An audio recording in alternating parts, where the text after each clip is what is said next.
Good day, Matt here, and this is 30 days of intuitive eating with Megan McElrown, an intention inspired. And today's intention is I am savoring. So today, let's learn how the benefits of plate crowding allow more indulging.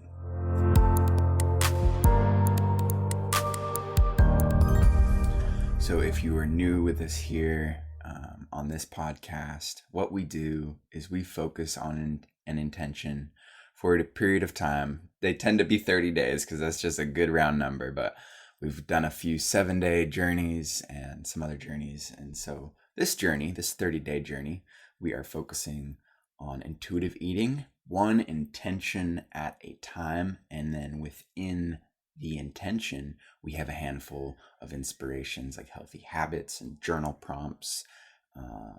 We have some quotes and some creative challenges for us to work on too. So we're going to dive right into today's session with our host, Megan. So she's going to give us a little bit of understanding of how we can approach today's intention of savoring when it comes to intuitive eating. Enjoy.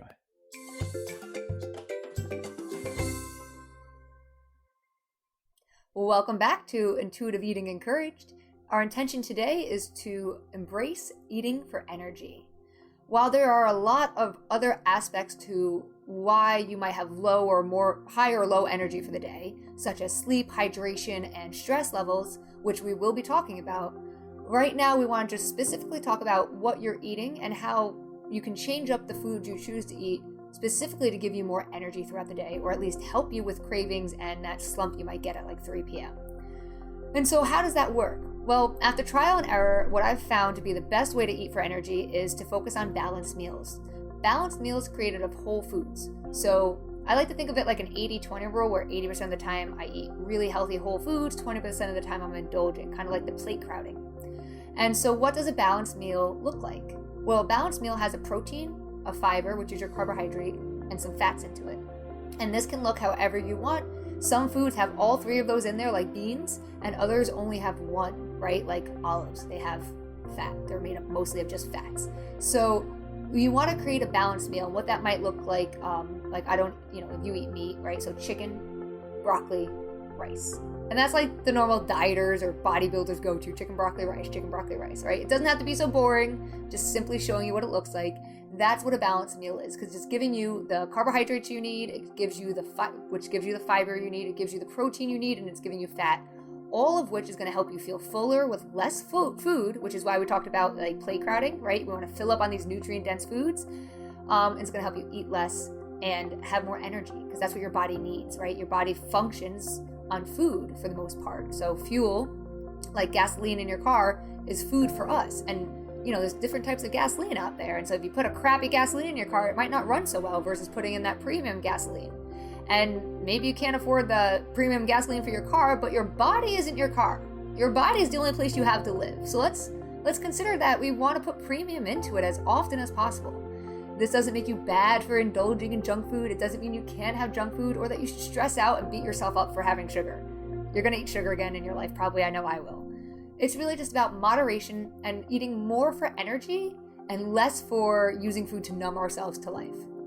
And so what does that look like? Well, I like to explain protein, carbohydrates, and fats like so. So protein, it's whatever food has protein in it. There's healthier ones versus less healthy ones, and that usually has to do with the type of fat that food has in it. And so, vegetarian proteins like beans or legumes or tofu or edamame are great sources. Fish, chicken, turkey, great sources as well. Eggs, great sources. Lean red meats are great sources as well. And then you kind of get into not so great sources of protein. Not bad, but when I say not so great, I just mean like there's a lot of additives. Maybe there's a ton of sodium in it, right? And those things, they're going to have negative effects on your health over time, like higher cholesterol or blood pressure. So it's good to be aware of those things. They're not off limits, just be aware. Carbohydrates, same thing. We're looking for whole foods, things that haven't been processed that much. So a whole grain is something like quinoa or rice or oatmeal, right? And I like to explain it kind of like an apple. So here you have this apple, which is a carbohydrate, in case you're wondering, and you just pluck it from the tree. Apple, awesome. And that is the same as like rice or oatmeal or quinoa, right? It just grew and we took it, we maybe washed it, beans, right? And they're ready to go, we eat them.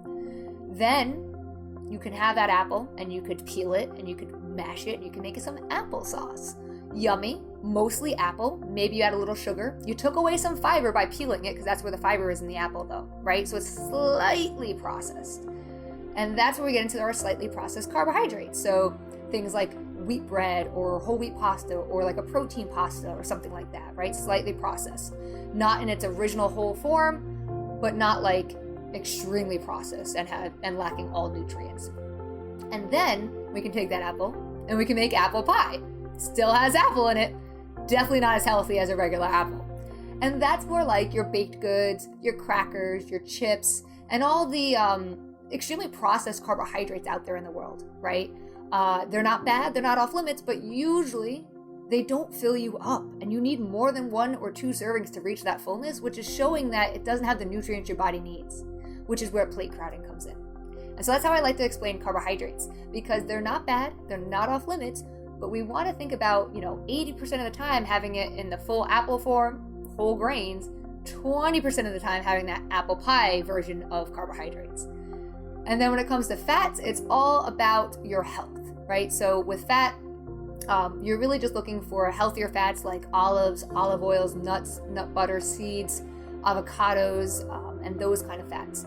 I'm sure there's many more, I just can't think of them. And yogurt and stuff, right? And we want to step away from things like trans fats or saturated fats that get solid at room temperature. Cheese, mayonnaise, all those other things, butters, they're not bad, right, at all. They, for the most part, are overall just high in calories. And sometimes the fats in those aren't healthy either. So it's good to read the label on those.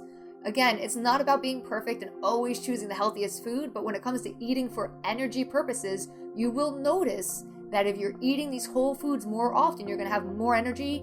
You're probably going to have like more regular bowel movements and just feel better in your skin overall. And your skin can even clear up, especially if you have acne, versus eating processed foods, junk foods, and fast foods more often than not is going to leave you sluggish, maybe not going to the bathroom regularly or too much, having like acne and skin problems and just low energy.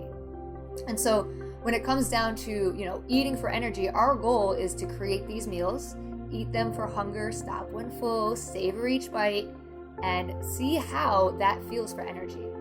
And you can do an experiment with this. So the eating for energy experiment is that, like one day, for one entire day, just don't eat protein, let's say, right? Just eat like processed carbs and no protein. It's a weird thing for me to tell you to do when you're trying to be healthy, but it's an experiment for you to actually physically experience what that feels like versus the very next day having extremely healthy whole foods with lots of proteins that's filling and seeing like, wow, I have more energy one day than the other because of what I ate.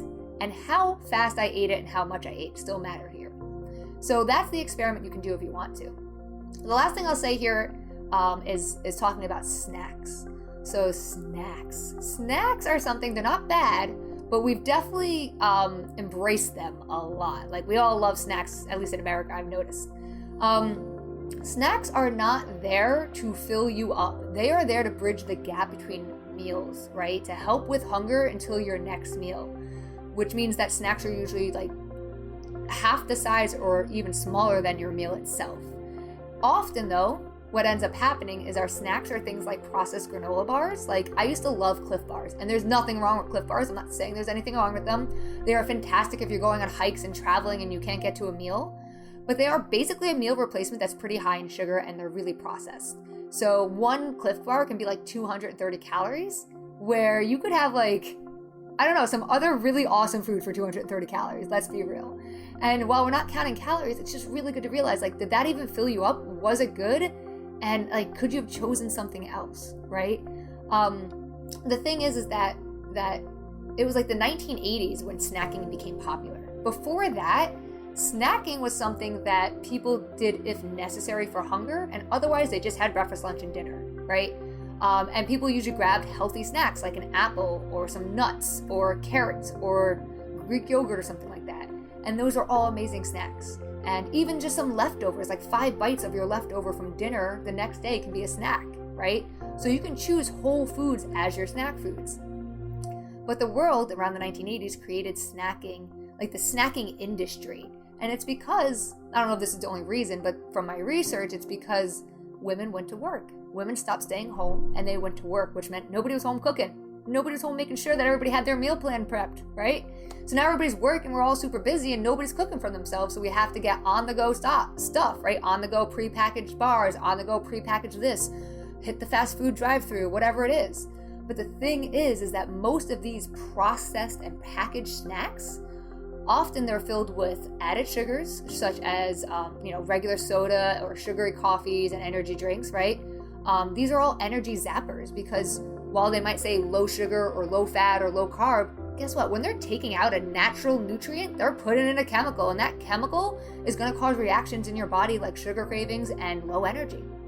And so it might seem like for weight loss, you're like, oh, let's go low carb, but it could backfire because what is in there? What's in there that makes it low carbs when there's low carbs, right? We can go into the science behind it. Does it really matter? The question is can we just eat naturally occurring foods and not worry so much about the carbohydrates and simply listen to the body? And so whether it's energy drinks and beverages or sugary, granola bars and snack foods and crackers, it's good to realize that things might not be giving you fullness, right? They're not helping with hunger because they're not nutrient dense.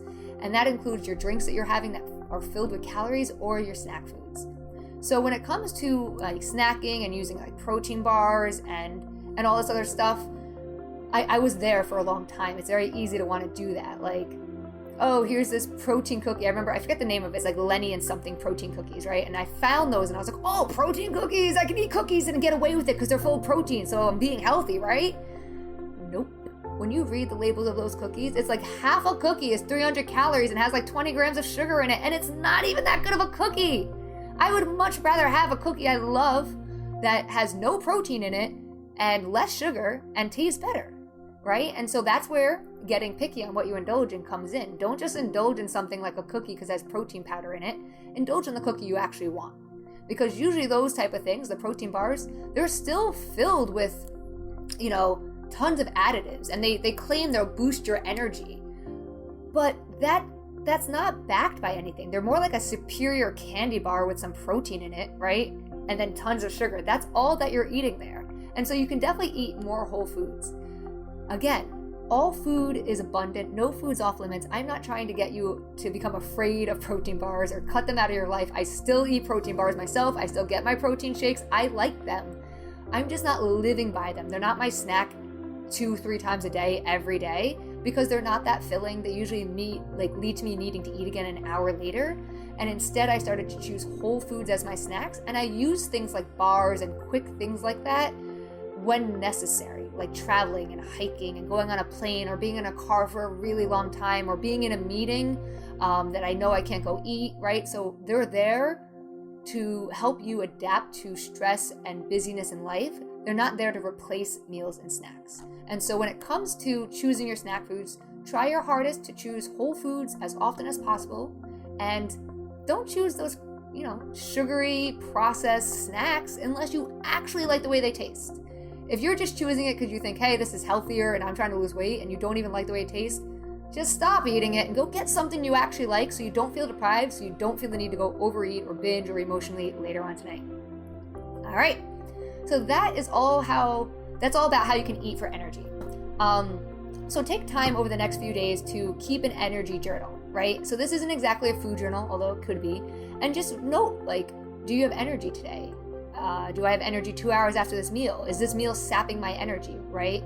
Notice how if you eat a really heavy meal, fried food and stuff like that, it's like, do you feel like, ugh, I don't want to go back to work, right? Or if you eat, a very balanced meal, like I said earlier, like chicken, rice, and broccoli, or not that it has to be that, or just like oatmeal or eggs with toast even, right? A balanced meal that has all the macronutrients in it. Notice, does that give me way more energy without making me sluggish? That's what we're looking for when it comes to eating for energy. All right, now it's up to you to go experiment with this on your own, because your body is unique and different than mine, and things will sit differently for you. So listen to your body, listen to hunger and fullness, decelerate around food, play crowd, and start to see what foods are giving you energy and what foods are zapping your energy from you. I will see you in the next lesson. Have a great day. Beautiful. Thank you, Meg. Plate crowding. I've never really considered this in this way, as to be a tool to inspire savoring my food and kind of preventing myself from that judgment that is inevitable when I dive into my mac and cheese. Though what I'm noticing is cheese isn't doing it for me. But thank you, Juniper, for introducing me to the gluten-free noodles with a bunch of nutritional yeast that just is like all this cheesy texture and taste. Oh my gosh. But even then, if I eat a whole bunch of that, a little bit of guilt involved. So to plate crowd, to spread out, still have that thing. And since there will be less of it, I will get to savor it more and enjoy it more and have more nutrients, feel more balanced, feel more whole, feel more satiated by introducing some other essential food groups. Brilliant. Awesome. Thank you, Meg. That's beautiful. Okay, diving into our healthy habit for the week, which is to chew your food. And today, maybe chew and savor your food as much as possible. We've been counting our chews each day. Today, we're going to up it a chew. Try chewing your food 23 times per bite. At some point today, when you're eating your sushi roll, just be like, you know what? I'm going to count my bites. You might be surprised. You might be like, wow, I usually just chew 10 times and then swallow. Or maybe you're already chewing 50 times. You don't know until you count. So let's do it. Okay. I have here my beloved dates. Next to another dearly beloved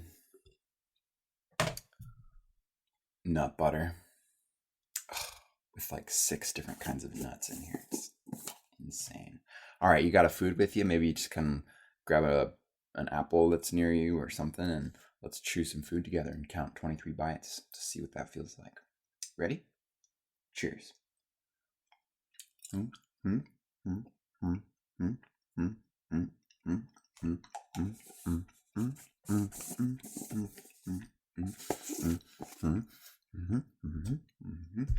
All right. You know what? I had to give that date and PB a couple more chews, but that actually felt right. I did notice, like, after 5 bites, I'm like, I could swallow this right now and go for another. But to just chew. I've joined a new religion. It's called Chewdeism. I'm now a chewer. A chew. I have fun story to tell you about chewing. I'll save that for tomorrow. All right, let's dive into our quote for the day.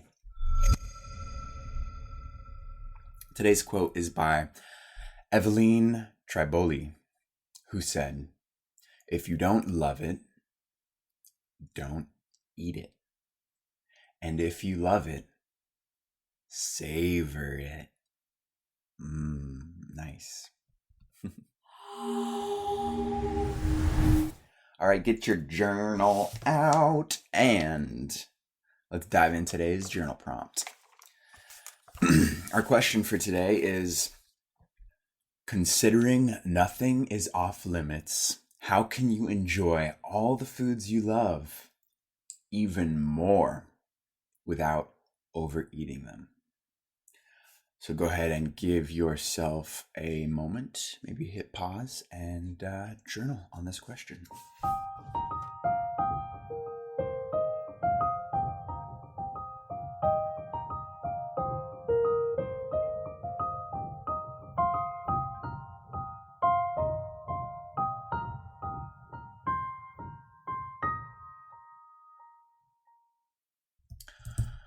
So for me, the first bite and the last bite I'm noticing are certainly the bites that I savor the most. And when there are less bites to be had in between, they're just savored that much more. And I love this idea of plate crowding because I sense the savoring will begin even before I start eating, when I'm consciously choosing to start with a smaller, more ideal sized portion. So for me, moderation is the key to really enjoy and savor all the foods and drinks and anything really that I love even more. And our last inspiration of the day is our week-long challenge. How are you doing with it? Slowing down and noticing hunger and fullness in the moment. That's been our challenge. So just a healthy reminder for you to slow down. That sacred pause. Maybe when the emotions are high, the thoughts are swinging left and right. And at least for me, I'm like, okay, I'm going to eat something because, gotta eat. And that for me feels like I'm being productive in a sense. And yeah, thank you, gods and goddesses, for my fast metabolism. But that's slowing down, and I need to get a little more serious with slowing down and checking in with my emotional eating. So I've been enjoying it, slowing down and noticing hunger and fullness in the moment. And that wraps up today's intentional session on savoring. Thank you so much for joining. If you would like to connect with the community who are going through this course together, there is a link down in the description to pop over to the activity feed, and you can get connected, see what everyone else is going through, support one another on our intuitive eating journeys. It is quite a joy. So sweet to see what everyone is sharing. Thank you all for your contributions. Certainly is what makes this journey what it is. Beautiful. All right, so tomorrow our intention is I am energy. And we're going to explore how to just the perspective on eating for energy and how that might shift some things around. So really looking forward to that. Until then, enjoy savoring life. Peace and love.